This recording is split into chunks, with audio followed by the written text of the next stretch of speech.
नमस्कार, स्वागत है आपका। मैं हूं सैयद हुसैन। जी हां, दिल्ली अब दूर नहीं। मोहाली में जीत की हैट्रिक लगाकर माही के मतवाले अब रुख कर चुके हैं दिल्ली का, जहां भारत के पास चौथे और अंतिम टेस्ट में 4-0 से मात देकर ऑस्ट्रेलिया का सुपड़ा साफ कर इतिहास बनाने का सुनहरा मौका है। फिरोज शाह कोटला मैदान के स्पिनरों के लिए मददगार पिच पर अगर भारतीय स्पिनर अपना जादू दिखाने में कामयाब हो जाते हैं तो कंगारू टीम को बैरंगी घर लौटना पड़ सकता है। यानी दिल्ली अब दूर नहीं।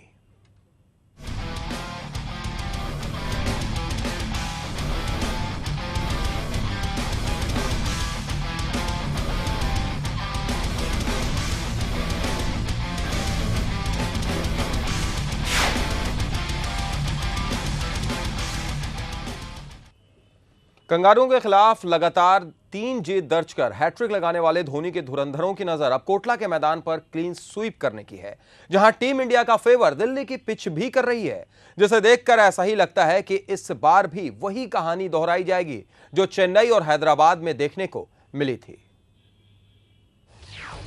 चेन्नई में किया चित, हैदराबाद में बोला हल्ला, मोहाली में भी हुआ मैजिक, अब कोटला में होगा क्लीन स्वीप।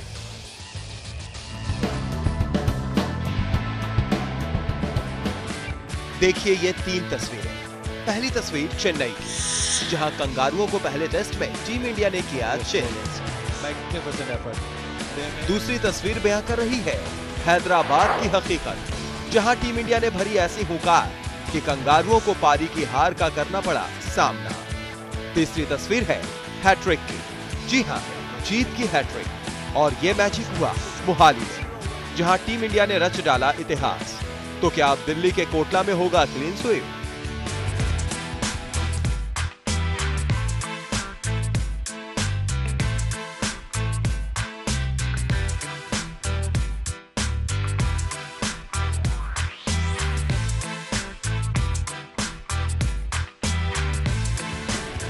जी हां, 4 मैचों के सीरीज में ऑस्ट्रेलिया पर 3-0 की बढ़त बना चुकी टीम इंडिया की नजर अब क्लीन स्वीप पर है।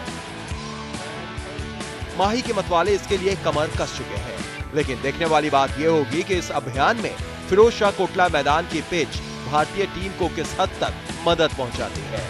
हालांकि कोटला की पिच का इतिहास स्पिनरों के साथ रहा है और मौजूदा हालात भी यही कह रहे हैं कि पिच टीम इंडिया के खिड़की गेंदबाजों के माकूल है। पिच पर घास नहीं है, पिच पूरी तरह सूखी हुई दिख रही है, लेकिन उसे अच्छी तरह रोल किया गया है और उसके आसपास काफी हरियाली और नमी भी मौजूद है। बुधवार को हुई हल्की बारिश ने इस हरियाली और नमी में इजाफा भी किया, लेकिन कुल मिलाकर यह सूखी हुई सख्त पिच भारतीय फिरकी गेंदबाजों को ही मदद देती हुई दिख रही है। पिच क्यूरेटर ने भी इशारों में कुछ ऐसा ही कहा।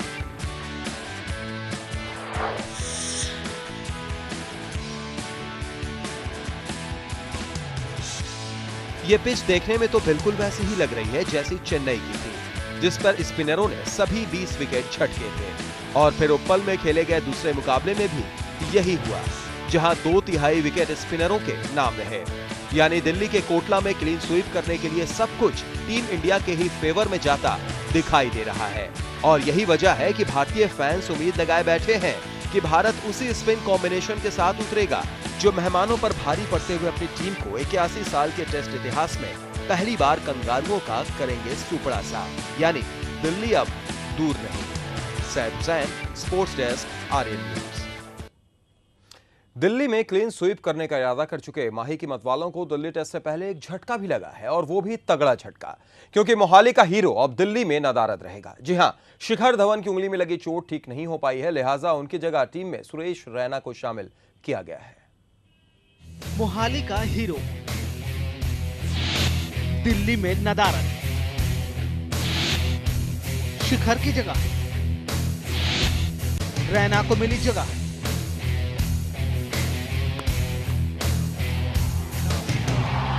Gets there in time.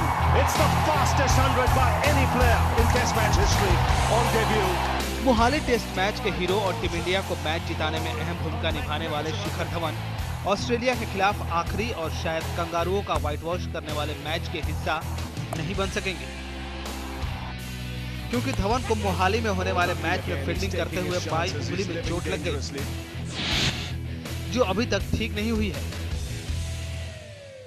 और अब दिल्ली में शुक्रवार से शुरू होने वाले टेस्ट से पहले शिखर की चोट ठीक होने की उम्मीद कम ही दिखाई दे रही है। मैच के बाद प्रेस कॉन्फ्रेंस में भी धोनी ने ये बात कही कि शिखर की खेलने की उम्मीद नहीं है। He may not play in the next test. You'll get an official word, but I think he batted really well. You know, what was important for him was to play his natural game. At times what we have seen is, you know, the youngsters who get a chance to play for India, at times they try to change their game too soon. I think it's important to play a natural game. You will be a bit nervous, you know, to start off, but it's very important to back yourself, because that's the reason why you are here, you know, because of your natural kind of play, you know, that you do. So I think it's very important. It was very important for him, and you know, he backed himself to play a few shots, and you know, once he got to that 50 mark, you know, he was determined to make it a big innings, and it gave us the momentum that was needed, and also the pace at which both the openers scored. You know, that was important, because we didn't bat the same amount of overs, but we got, you know, more runs than the Australian. ये संकेत तो माही ने पहले ही दे दिया था कि दिल्ली में team India का नया दिलेर नहीं दिखेगा।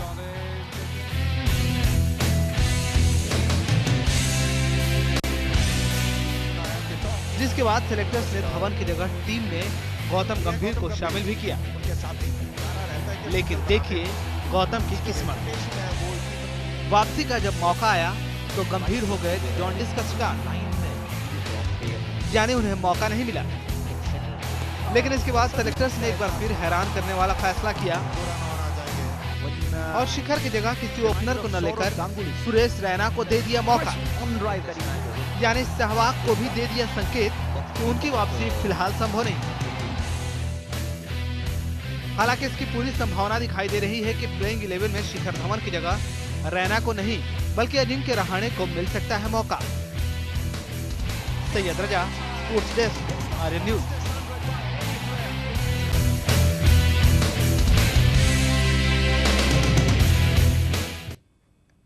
शिखर धवन की जगह वैसे तो सुरेश रैना को टीम में शामिल किया गया है, लेकिन टीम प्रबंधन के मुताबिक संकेत इसी बात के मिल रहे हैं कि मुरली विजय के साथ पारी का आगाज करने इस बार शिखर की जगह अजिंक्य रहाणे आ सकते हैं। चलिए दिखाते हैं आपको कि क्या हो सकती है कोटला पर टीम इंडिया की प्लेइंग 11। तो ये हो सकती है कोटला टेस्ट की संभावित भारतीय प्लेइंग 11। अजिंक्य रहाणे, मुरली विजय पारी की शुरुआत कर सकते हैं। चेतेश्वर पुजारा नंबर 3 पर खेलना तय माना जा रहा है चेतेश्वर पुजारा का। सचिन तेंदुलकर, जिनके लिए काफी अहम टेस्ट मैच होगा, कई दिनों से शतक, कई महीनों सालों से बोले तो शतक नहीं लगा। विराट कोहली, धोनी इस प्लेइंग 11 में। तो कोटला के संभावित भारतीय प्लेइंग 11, रविंद्र जाडेजा जो नंबर 7 पर बल्लेबाजी करने के लिए आएंगे, अश्विन और प्रज्ञान ओझा के रूप में 3 फिरकी गेंदबाज भारतीय टीम में मौजूद। और वहीं तेज गेंदबाजों की बात करें तो ईशांत शर्मा और भुवनेश्वर कुमार, यानी जो एक परिवर्तन दिखाई दे रहा है वो सिर्फ शिखर धवन की जगह इस टीम में शामिल हो सकते हैं अजिंक्य रहाणे। हालांकि सुरेश रैना को शामिल जरूर किया गया है 14 सदस्यीय दल में, लेकिन जो खबरें मिल रही हैं उसके मुताबिक रहाणे का खेलना लगभग तय है मुरली विजय के साथ सलामी बल्लेबाज के तौर पर।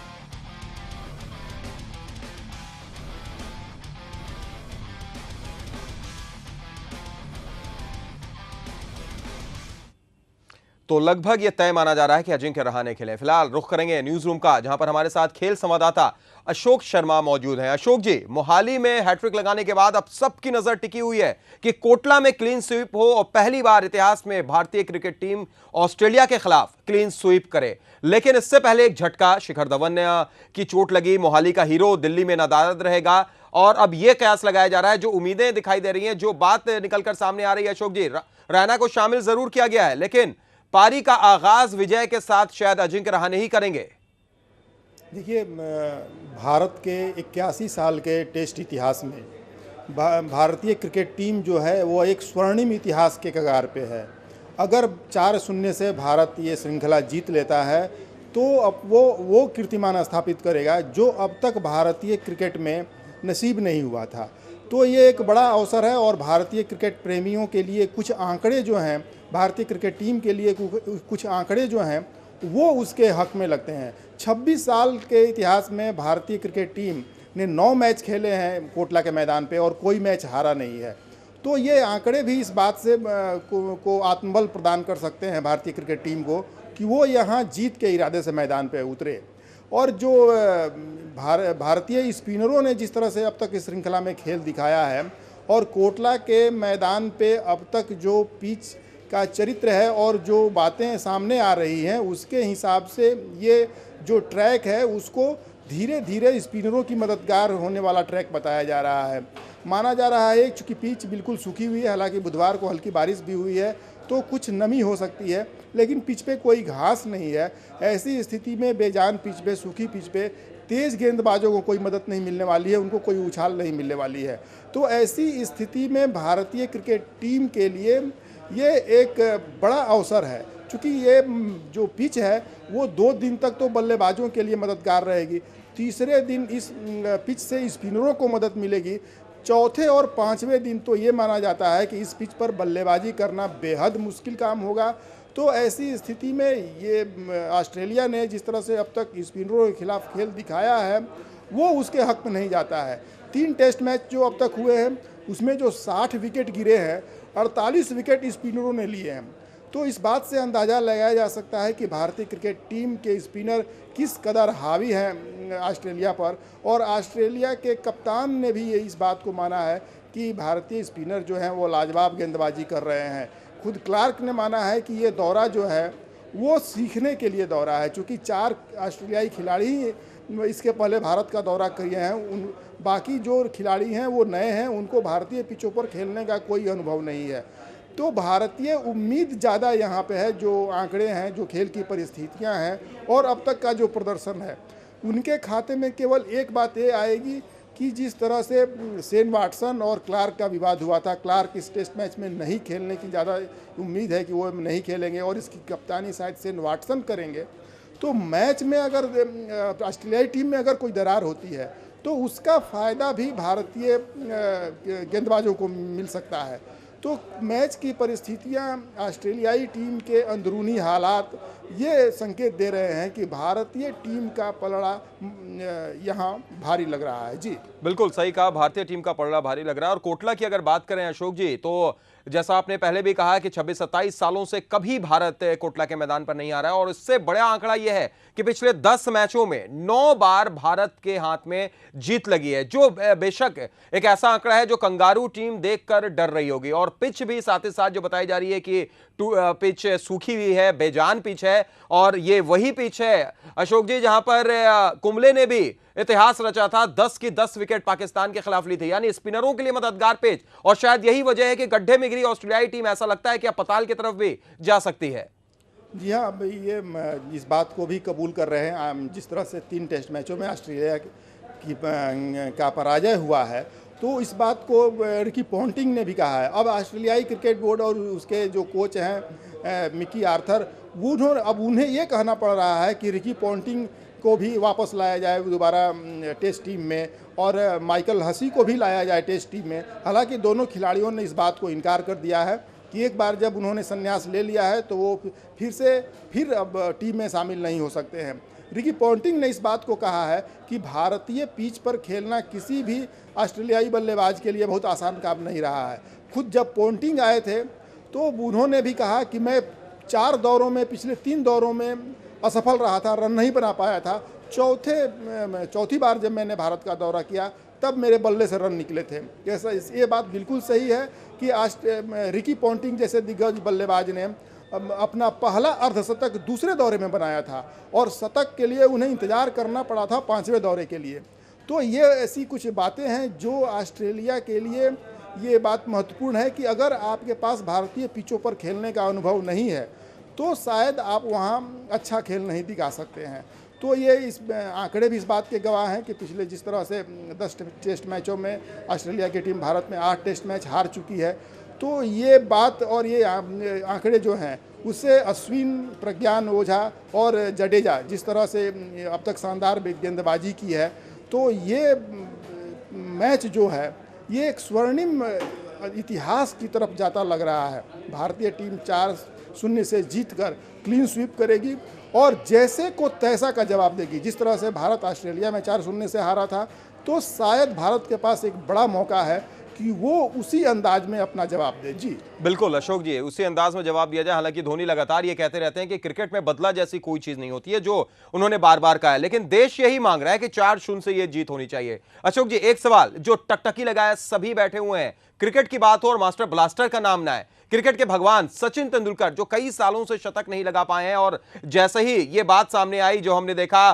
कि हैदराबाद, चेन्नई में हालांकि 81 रन बनाए, लेकिन हैदराबाद और मोहाली में वो शांत रहे, तो एक बार फिर आवाज उठने लगी है कि सचिन को अब जरूर वापसी करनी चाहिए, सचिन को पारी खेलनी चाहिए, बड़ी पारी, अन्यथा वो संन्यास की तरफ जा रहे हैं। तो कितना बड़ा मुकाबला सचिन के लिए भी हो सकता है, क्योंकि इसके बाद 4 महीने तक भारतीय क्रिकेट टीम को टेस्ट मैच नहीं खेलने हैं। देखिए, भारतीय क्रिकेट टीम में अभी सचिन की बल्लेबाजी को लेकर जो है वो संभावनाएं जो अभी निराधार है। क्रिकेट में जो जिस डाउन पे वो बैटिंग करने का जो उनका ऑर्डर है, उसके हिसाब से वो उनका कंट्रीब्यूशन अभी अगर बहुत ख़राब नहीं है, बहुत अच्छा नहीं है, एक सामान्य औसत के हिसाब से वो बल्लेबाजी कर रहे हैं। लेकिन उनके रहने से ड्रेसिंग रूम का जो माहौल होता है, जो आत्मविश्वास बाकी खिलाड़ियों में रहता है, उसमें एक अंतर आता है। और ऑस्ट्रेलिया जैसी जो टीम है, वैसी टीम के खिलाफ जीतने के लिए ड्रेसिंग रूम में एक मनोवैज्ञानिक माहौल का भी बना रहना बहुत ज़रूरी है। तो उनका टीम में बने रहना ज़रूरी है। वो कंट्रीब्यूशन बल्ले से अगर बहुत अच्छा नहीं तो बहुत ख़राब भी नहीं कर रहे हैं। अब रही बात संन्यास लेने की, तो जाहिर है वो 40 साल के होने के करीब चले हैं, और अब उनमें जो 1-2 साल से अधिक ज़्यादा का क्रिकेट नहीं बचा है, तो एक मुकर्रर वक्त पे वो ज़रूर संन्यास लेंगे। लेकिन अब भी उनके बारे में ऐसा कहना थोड़ी जल्दीबाजी होगी। जी चलिए, थोड़ी जल्दबाजी होगी। एक अंतिम सवाल, क्या रणनीति हो सकती है, क्योंकि ऑस्ट्रेलिया के पास अब कुछ भी नहीं बचा है, उसके पास सिर्फ अपनी इज्जत बचानी है, व्हाइट वॉश की जिल्लत से बचना है, और भारत के लिए एक सुनहरा अवसर, जैसा आपने पहले भी कहा। रणनीति क्या होगी अशोक जी? देखिए, अब इसमें टॉस की भी निर्णायक भूमिका होगी। जिस तरह से पिच जो है वो चौथे और 5वें दिन ज़्यादा घुमावदार होगी, तो ऐसे में जो आखिरी पारी में जिसकी बल्लेबाजी आएगी उसके लिए मुश्किल होगी। तो इस मामले में टॉस महत्वपूर्ण है। अब जिस टीम को टॉस जीतना है वो कैसा फैसला लेती है, ये इस पर निर्भर करता है। लेकिन पहले 2 दिन बल्लेबाजों के लिए ये जो पिच है वो महत्वपूर्ण रहेगी। इस पर बल्लेबाज रन भी बना सकते हैं। इस पर स्पिन गेंदबाजों के लिए ज़्यादा मौके हैं, तो उसके हिसाब से ऑस्ट्रेलिया के स्पिनर, चूंकि अब तक जो परिस्थितियां उसका फ़ायदा नहीं उठा पाए हैं, अगर ये स्पिनरों की मददगार पिच है तो ये भारत के लिए ज़्यादा माकूल है। जी चलिए, बिल्कुल सही कहा और आपने। और टॉस की अगर बात की जाए तो टॉस तो निश्चित तौर पर भारतीय टीम लगातार 3 बार हार भी चुकी है, और इस बार उम्मीद होगी टॉस जीते, मैच जीते, क्लीन स्वीप किया जाए। बहुत बहुत शुक्रिया हमारे साथ जुड़ने के लिए अशोक जी आपका। और फिलहाल हम रुकेंगे एक छोटे से ब्रेक के लिए, लेकिन ब्रेक के बाद जब जुड़ेंगे तो आपको दिखाएंगे कि कंगारू भी परेशान है, दिखाएंगे आपको।